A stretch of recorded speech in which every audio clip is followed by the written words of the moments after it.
Hello guys, welcome back to our YouTube channel. आज हम लोग इस वीडियो में इंडियन कॉन्स्टिट्यूशन का पार्ट सेकंड जो है डिस्कस करेंगे। लेकिन उसके पहले जो है हम लोग कल के वीडियो में पार्ट फर्स्ट को देखे थे, तो उसको पहले रिवीजन कर लेंगे, फिर उसके बाद जो है पार्ट सेकंड को देखेंगे। तो पार्ट फर्स्ट हमारा कहता है यूनियन एंड इस टेरिटरी की जो है बात करता है। तो पहला हमारा क्या है, भारत राज्यों का संघ है, यानी कि यह जो है यूनियन है और वर्तमान में जो है 28 स्टेट और 8 यूनियन टेरिटरी है, ये हम बता चुके हैं। और आर्टिकल सेकंड क्या कहता है, संसद विदेशी राज्य को जो है भारत में मिला सकती है। और इसी के आधार पे जो है 16 मार्च 1975 को जो है सिक्किम को भारत में मिला लिया गया था। तो ये भी हम लोग को ध्यान में रखना है। और हमारा आर्टिकल थर्ड क्या कहता है, संसद जो है भारतीय राज्यों में परिवर्तन कर सकती है। इसका मतलब ये है कि हमारी संसद जो है किसी भी स्टेट का नेम चेंज कर सकती है, बाउंड्री चेंज कर सकती है और एरिया घटा बढ़ा सकती है। तो ये बहुत ही ज़्यादा इंपॉर्टेंट है और हम लोग को ध्यान में रखना है। और हमारा आर्टिकल 4 क्या कहता है, अगर 2+3 जब अप्लाई होगा तो राष्ट्रपति जो है इसका हस्तक्षेप नहीं करेंगे। तो बहुत ही ज़्यादा इम्पॉर्टेंट है। तो पार्ट फर्स्ट हम लोग देख लिए, अब हम लोग जो है पार्ट सेकंड स्टार्ट करने जा रहे हैं। पार्ट सेकंड हमारा क्या है, सिटीजनशिप यानी नागरिकता, और इसकी चर्चा जो है आर्टिकल 5 से 11 तक जो है की गई है। तो आर्टिकल 5 में क्या बोलता है, प्रारंभिक नागरिकता, यानी कि अगर आपका जन्म भारत में हुआ है या आपके माता पिता जो है भारतीय हैं तो आप जो है भारत के नागरिक हैं। और ये भी कंडीशन है, अगर आज़ादी के 6 महीने पहले अगर आप भारत में आ गए हैं तो भी आप भारत के नागरिक होंगे। और हमारा आर्टिकल 6 क्या कहता है, पार्ट 6 हमारा क्या कहता है, पाकिस्तान से भारत आए लोगों की नागरिकता। इसमें जो कहता है, परमिट रूल लागू होने से पहले अगर आप भारत में आ जाते हैं तो 6 मंथ के रजिस्ट्रेशन के बाद आपको नागरिकता दे दी जाएगी।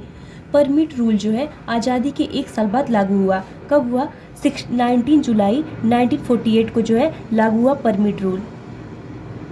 48 को जो है आया परमिट रूल। तो ये कहता है परमिट रूल लागू होने से पहले अगर आप भारत में आ गए तो जो है 6 महीने के रजिस्ट्रेशन के बाद आपको नागरिकता दे दी जाएगी। और हमारा आर्टिकल 7 क्या कहता है, जो लोग भारत से पाकिस्तान चले गए और लेकिन जो है फिर वापस भारत आ गए तो उनकी नागरिकता की बात करता है।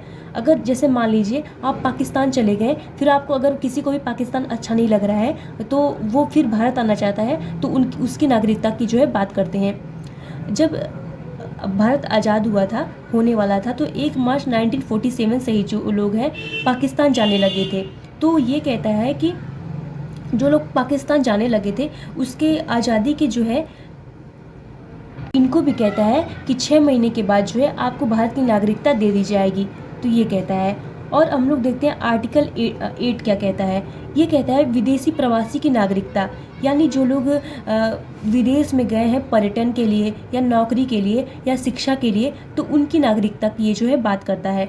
कि बहुत ही ज़्यादा इंपॉर्टेंट है और हम लोग को ध्यान में रखना है। और हमारा नेक्स्ट क्या है, आर्टिकल 9 कहता है विदेशी नागरिकता लेने पर समाप्त।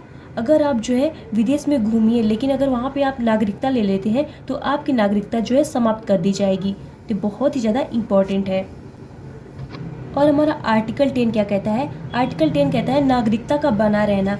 अगर आप कोई गलत काम नहीं करेंगे तब तक आपकी नागरिकता जो है बनी रहेगी। और आर्टिकल 11 क्या कहता है, नागरिकता संबंधी कानून जो है संसद बनाएगी। जैसे कि नागरिकता संबंधी कोई भी कानून हो गया तो वो संसद का गृह मंत्रालय की सिफारिश पर जो है संसद बनाएगी। तो इतनी बातें जो हम लोग को ध्यान में रखना है। अगर वीडियो आपको अच्छी और हेल्पफुल लगी हो तो आप हमारे वीडियो को लाइक और हमारे चैनल सब्सक्राइब जरूर करिएगा। Thanks for watching this video. Thank you.